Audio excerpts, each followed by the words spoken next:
ప్రాజెక్టును వేగవంతంగా పూర్తి చేసి ఫలితం ప్రజలకు ఇస్తే ఎక్కడ లేని ఏడుపు ఏడుస్తున్నారు ఆ రోజు నుంచి ఈ రోజు వరకు. మరి ఈరోజు ఒట్టెం పంప్ హౌస్ మునిగిపోయినా, సుంకిశాల గోడ పడిపోయినా, ఇంకో ప్రమాదం జరిగినా కేంద్ర ప్రభుత్వం ఎన్నడూ కూడా స్పందించదు. ఆ పార్టీకి సంబంధించిన వాళ్ళు కూడా ఎప్పుడు స్పందించరు. ఏ రకమైన కమిషన్లు వేయరు.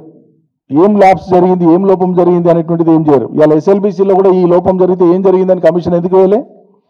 కమిషన్ ఎందుకు డిమాండ్ చేయలే? బీజేపీ ఎంపీలు కానీ బీజేపీ కేంద్ర మంత్రులు కానీ ఎందుకు డిమాండ్ చేయలే? చేయరు. అంటే కాంగ్రెస్కు కొద్దిగంత నొప్పి అయితే వీళ్ళు బాధపడతారు, వాళ్ళకు ముళ్ళు గుచ్చుకుంటే వీళ్ళు బాధపడతారు. ఢిల్లీలోనేమో కాంగ్రెస్ బీజేపీలు బద్ధశత్రువులు, కానీ తెలంగాణ రాష్ట్రంలో మాత్రం కాంగ్రెస్ బీజేపీ కలిసే ప్రయాణం చేస్తున్నాయని చెప్పడానికి 100 ఉదాహరణలు ఇవ్వచ్చు. కొత్తగా ఇవ్వాల్సింది కాదు, 100 ఉదాహరణలు ఇవ్వచ్చు. మన కళ్ళ ముందు ఉన్నాయి. మరి కాళేశ్వరం మీద చూపినటువంటి అత్యుత్సాహము ఎస్ఎల్బీసీ మీద ఎందుకు చూపించలేదు? ఒక్కనాడు ఎందుకు మాట్లాడలేదు? ఇక్కడ విఫలమైన ప్రాజెక్టులు కానీ నీట మునిగిన ప్రాజెక్టుల మీద కానీ ఎందుకు మాట్లాడలేదు? మాట్లాడకపోగా మొన్న మధ్యలో